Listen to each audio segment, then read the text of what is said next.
Aku bingung bukan kepalang. Kenapa ibu baru pulang padahal dari tadi ibu sudah pulang dan katanya mau mandi.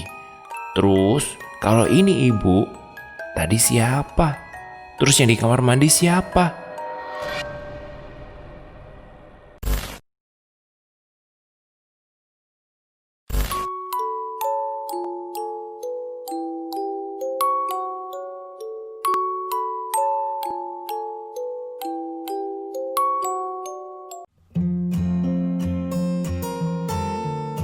Assalamualaikum warahmatullahi wabarakatuh. Teman-teman untung direkam, kembali lagi. Saat ini kita sudah ada di part kedua. Buat teman-teman yang belum nonton part pertama, silahkan tonton dulu ya. Ini cerita dari Al tentang arwah Ratih, penghuni pabrik gula. Tapi sebelum saya baca, silahkan klik tombol subscribe, like, dan juga komen sebagai dukungan teman-teman ke channel ini. Dan seperti apa cerita selanjutnya, saya bacakan sebagai imbalan buat teman-teman sudah support channel ini. Ini dia ceritanya.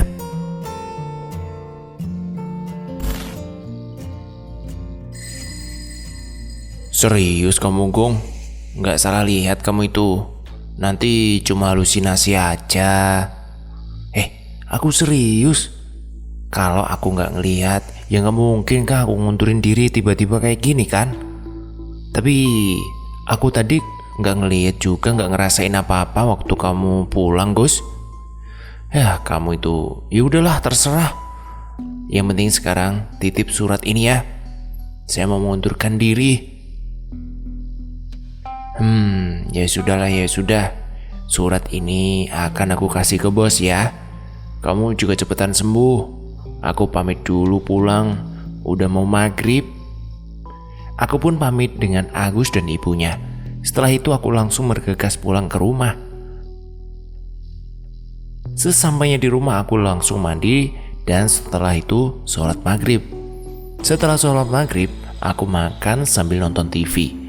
Di tengah-tengah aku yang sedang asik mengunyah sambil nonton TV, tiba-tiba aku mencium lagi bau bunga matahari itu. Aduh. Wah, gak beres ini. Masa iya dia ngikut ke rumah? Ucapku sambil memperhatikan ke sekelilingku. Semakin lama bau itu semakin menyengat di hidung.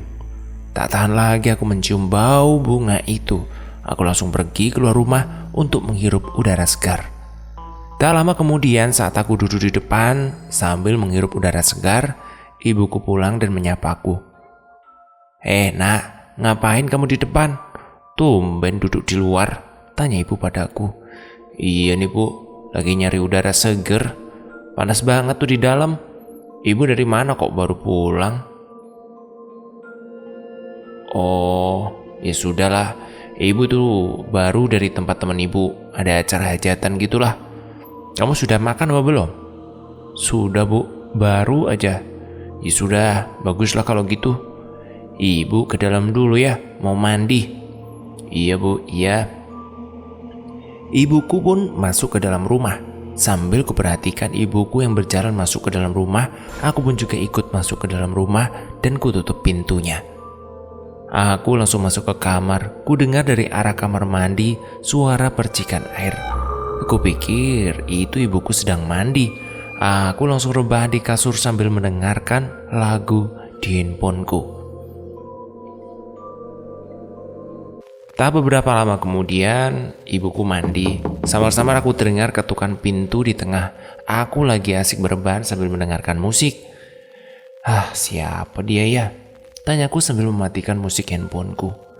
Buka pintunya, Gung. Ini ibu. Terdengar dari luar seorang yang meminta untuk dibukakan pintu. Namun suaranya memang benar-benar persis seperti ibuku. Iya bu, bentar. Aku pun bergegas membuka pintu. Lah, ibu ngapain di luar? Bukannya tadi ibu habis mandi? Tanyaku sambil bingung celingukan. Sejak kapan ibu mandi?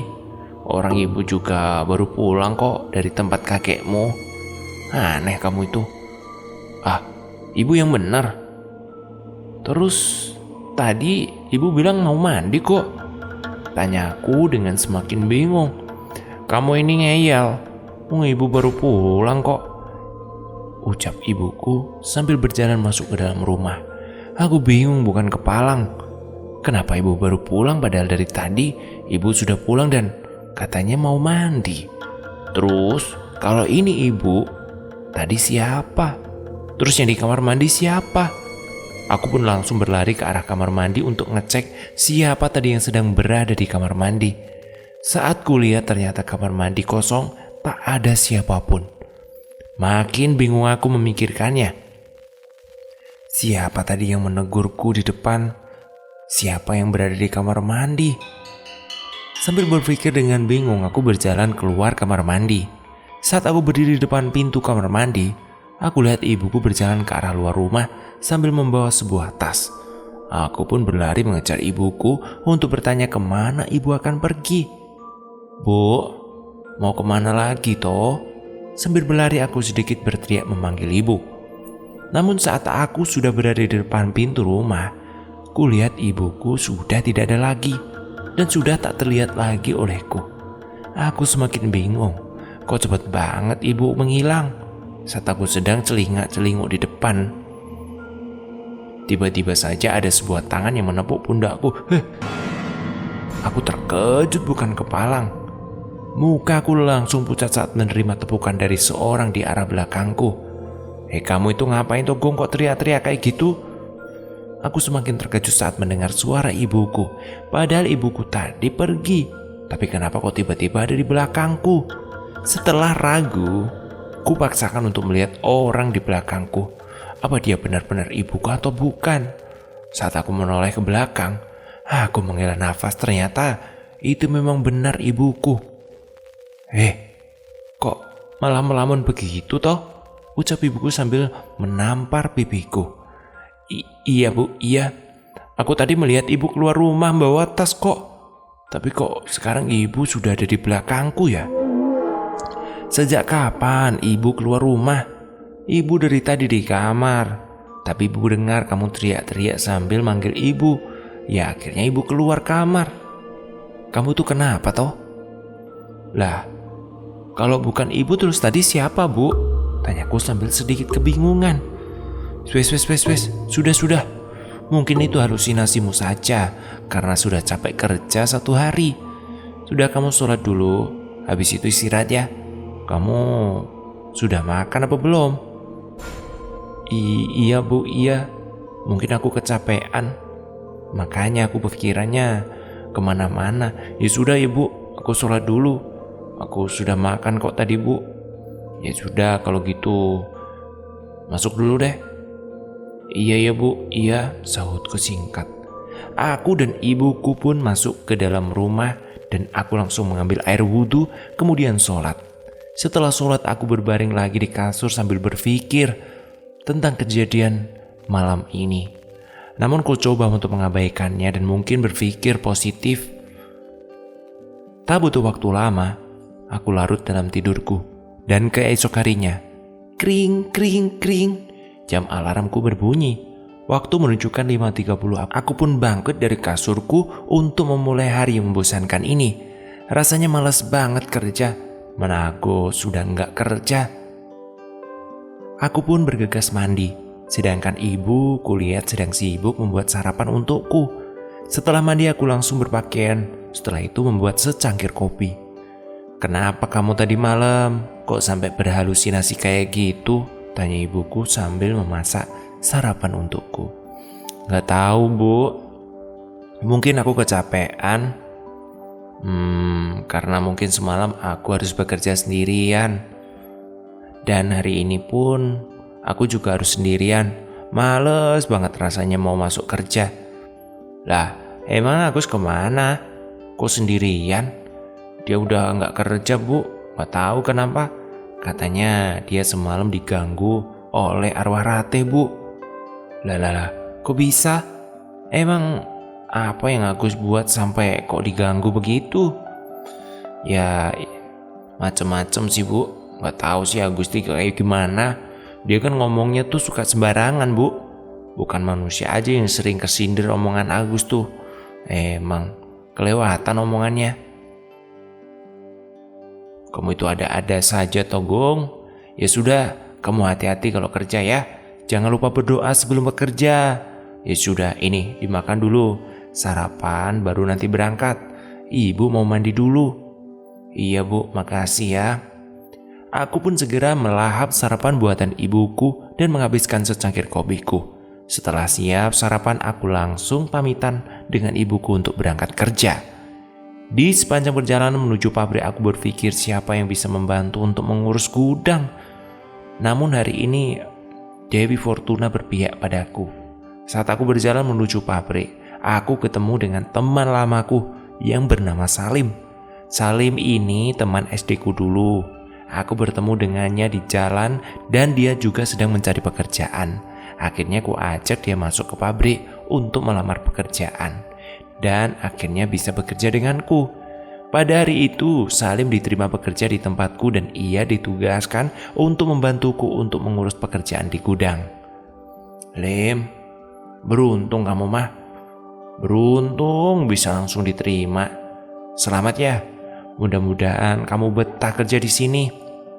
Ucapku dengan sedikit girang karena dapat orang yang akan membantuku. Iya Gong, aku kira aku gak bakalan diterima loh. Emang dulu gak ada yang bantu pekerjaan kamu Gong? Ada sih Lim, cuma dia mulai hari ini sudah tidak bekerja lagi. Lah, emang kenapa Gong? Ada masalah? Aku tak menjawab pertanyaan Salim.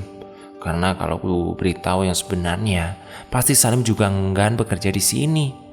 Udah Lim, kamu ganti baju dulu dah. Gudangnya ada di belakang ruang produksi. Nanti kamu temui aku di sana ya. Ya sudah kalau gitu Gong. Aku ganti baju dulu ya. Aku pun pergi meninggalkan Salim di ruang ganti baju. Sementara Salim masih berganti baju, aku membuka pintu gudang sambil menyapu lataran gudang.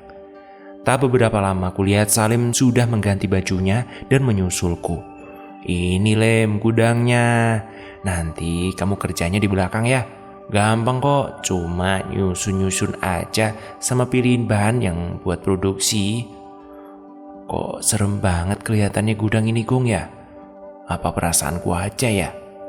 Enggak kok, mana ada yang serem di sini. Kamu mungkin masih asing, nanti juga bakalan terbiasa kok. Oh gitu ya. Iya mungkin juga sih Gong, aku belum terbiasa. Kami pun mulai bekerja. Awalnya semua baik-baik saja. Semua berjalan seperti pada umumnya. Di hari kelima Salim bekerja baru ia mendapatkan kejanggalan-kejanggalan di dalam gudang. Di hari kelima Salim bekerja. Pagi itu Salim kutugaskan seperti biasa. Sedangkan aku melangsirkan bahan-bahan yang akan dikelola. Tiba-tiba Salim keluar gudang dan menemuiku di ruang produksi.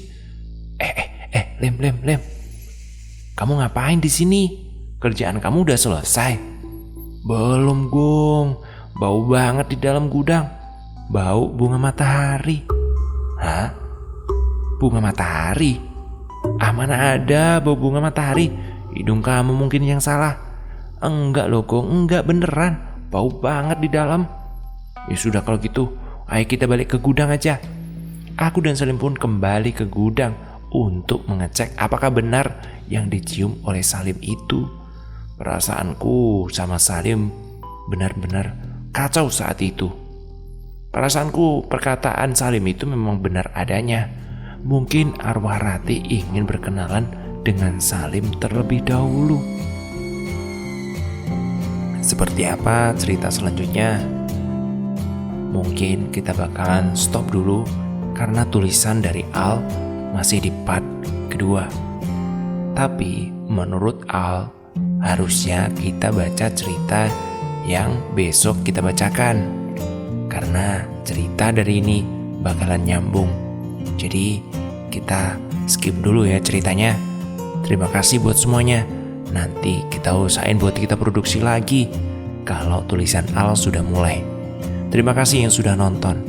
Sampai jumpa. Assalamualaikum warahmatullahi wabarakatuh.